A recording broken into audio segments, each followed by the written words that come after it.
विधानसभा reporter Hindi dictation गति 140 शब्द प्रति मिनट। Be ready.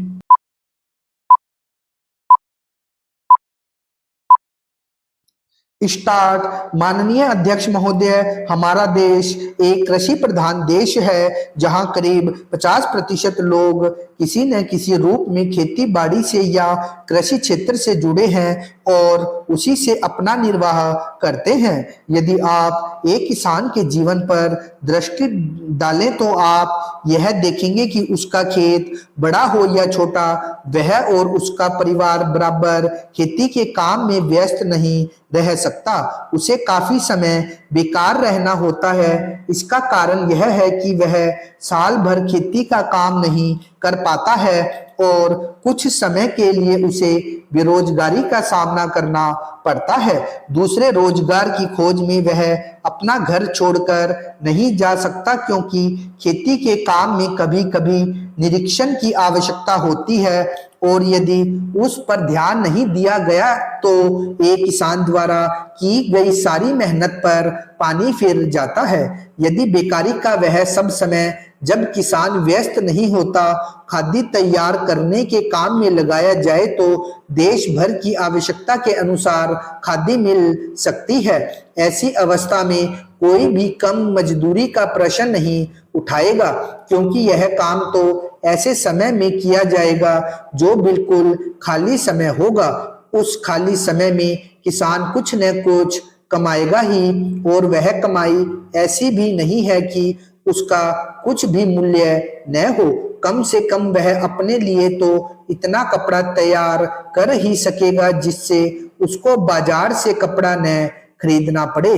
मैं आपको अपने निजी अनुभव से बता सकता हूं कि 1 घंटा प्रतिदिन कपड़ा काटने से हमें इतना कपड़ा मिल सकता है कि जितना कि एक औसत हिंदुस्तानी के लिए आवश्यक है। इस दृष्टिकोण से देखा जाए तो सस्ते कपड़े और महंगे कपड़े का प्रश्न ही नहीं उठता है क्योंकि खादी खाली समय में किए गए श्रम से प्राप्त हो जाएगी। खादी के संबंध में यह एक तथ्य है, हम जानते हैं कि आदमी सदा काम नहीं करना चाहता, कभी कभी उसे खाली बैठे रहना ही अच्छा लगता है, परंतु इन सब कठिनाइयों के होते हुए भी मैं सोचता हूं कि खादी का प्रचार और विस्तार असंभव नहीं है। अतीत में जब खादी ने आंदोलन आरंभ किया उस समय हमारे देश के प्रशासन से कोई संबंध नहीं था और न ही हम सरकार से सहायता की अपेक्षा करते थे। फिर भी देश में एक ऐसा वर्ग था जो बराबर खादी का प्रचार करता रहा। वह वर्ग आजकल भी विद्यमान है। हम चाहते हैं कि जनता के अन्य वर्ग भी खादी को अपनाएं और हमें प्रोत्साहन दे। मुझे प्रसन्नता है कि वित्त मंत्री महोदय ने हमें सरकारी सहायता देना स्वीकार कर लिया है।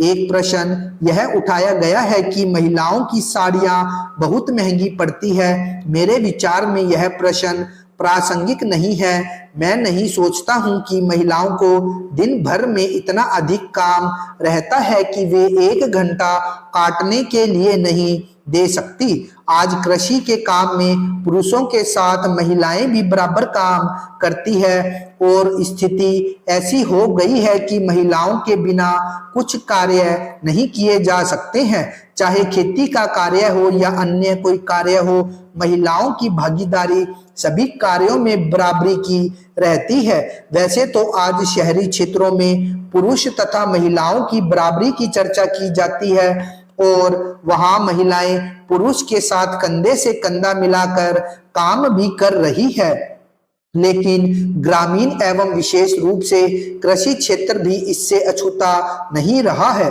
वहां पर भी महिलाएं पुरुषों के बराबर काम कर रही है। खेती के काम में जमीन की खुदाई से लेकर बीज बोने तथा सिंचाई से लेकर फसल की कटाई तक सारा कार्य महिलाएं करती है। माननीय अध्यक्ष महोदय एवं सदस्यगण, मैंने अच्छी तरह से विचार करके यह निर्णय लिया है कि जो अभी हो रहा है वह सही है। इसके ऊपर आप गंभीरता से विचार करें कि आपका भला किस बात में है। जिस बात पर आज विवाद हो रहा है उसका आम जनता से कोई मतलब नहीं है। यह लड़ाई किसी खास वर्ग के लोगों द्वारा लड़ी जा रही है, इससे किसी खास वर्ग का भला होने वाला है। इसके बाद भी आप जिस बात को स्वीकार करने को कह रहे हैं वह हमें स्वीकार है।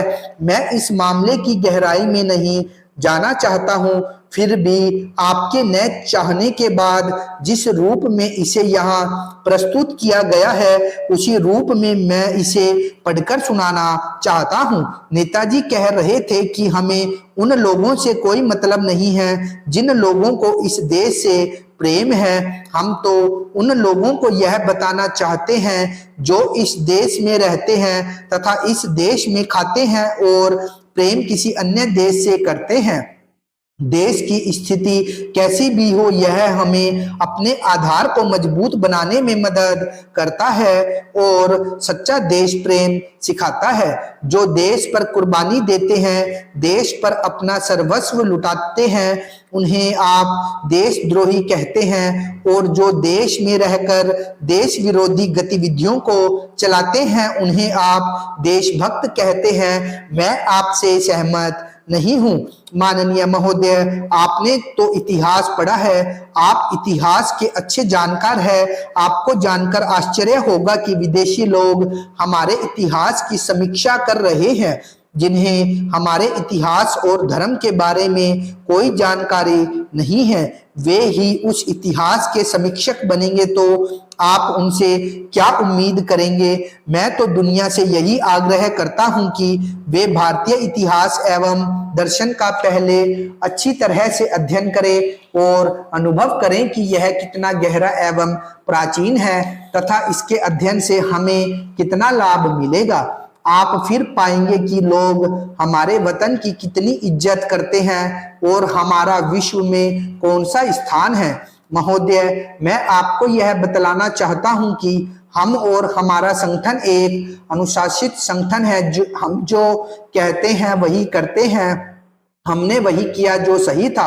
आपकी सोच बदल सकती है, आप बदल सकते हैं तथा आप कई बार बदले भी हैं, इसे सारी दुनिया जानती है। परंतु हमारी जो नीतियां हैं उन्हीं नीतियों पर हम पीढ़ी दर पीढ़ी चल रहे हैं। दुनिया जानती है कि हमारा संगठन एक स्वयंसेवी संगठन है तथा उसकी स्वयं की विचारधाराएं हैं जो भारतीय संस्कृति पर आधारित है तथा उन्हीं का हम प्रचार प्रसार करते हैं और देश की सेवा करते हैं। फिर भी आप हमारे ऊपर उंगली उठा रहे हैं। जो सीमा पार से यहाँ आकर देश प्रेम में बाधा डालते रहते हैं, उनके खिलाफ आप क्या कर रहे हैं? आप तो उनको देखते हैं, उनकी बातें आपकी सरकार सुनती है और उनके साथ तालमेल रखती है। देश अंधा गूंगा नहीं है तथा वह सब समझ रहा है कि आपकी कथनी और करनी क्या है। हमारा तो खुला धर्म है, मानवता की हम सेवा करते हैं। देश विदेश में हमारे संगठन के लोग सम्मान पाते हैं। उन्हें विदेशों से आमंत्रण आते हैं तथा लोग जाते हैं और अपने विचार रखते हैं क्योंकि वहां उन्हें पर्याप्त सम्मान मिलता है। आप स्वयं कहते हैं कि हमारे पास विदेशों से धन आता है, हम किसी से मांगते नहीं हैं। हमारी तो परंपरा देने की है, चाहे वह ज्ञान हो या संस्कृति। जो हमें विरासत में मिला है उसे हम बांट रहे हैं और बांटने की कोशिश करते हैं। लोगों में जागरूकता आई है, उन्होंने हमें समझा है और लोग हमारी नीतियों रीतियों पर चलने को सहमत है। आप परेशान हो रहे हैं, आपकी परेशानी हम समझ नहीं सकते क्योंकि आप हमें और हमारे संगठन में अच्छा नहीं समझते। अभी वक्त का अभाव है, अतः आगे मौका मिला तो फिर चर्चा होगी। कुछ वर्षों से मैं दिल्ली का नागरिक हूं, इसीलिए मैं समझता हूं कि मैं उन विशेषाधिकारों का दावा कर सकता हूं जिनका दावा दिल्ली का कोई अन्य नागरिक कर सकता है। इस दृष्टि से देखा जाए तो अपने नागरिकों में से ही एक को मानपत्र भेंट किया जाना कुछ अजीब सा लग सकता है, किंतु मैं जानता हूं कि आपने जो स्वागत और सम्मान मुझे प्रदान किया है वह मेरे लिए उतना नहीं है जितना कि उस पद के लिए है जिस पर देश में मुझे बिठाया है। मैं गणतंत्र का राष्ट्रपति होने के नाते आपसे कोई बात आज नहीं कहूंगा, किंतु यदि आपकी अनुमति हो तो मैं गणतंत्र भारत की राजधानी के नागरिक की हैसियत से इसके अन्य नागरिकों से कुछ शब्द कहूंगा। जैसा कि आपने अपने मानपत्र को कहा है, आपके सामने बड़ी बड़ी समस्याएं हैं। स्टॉप।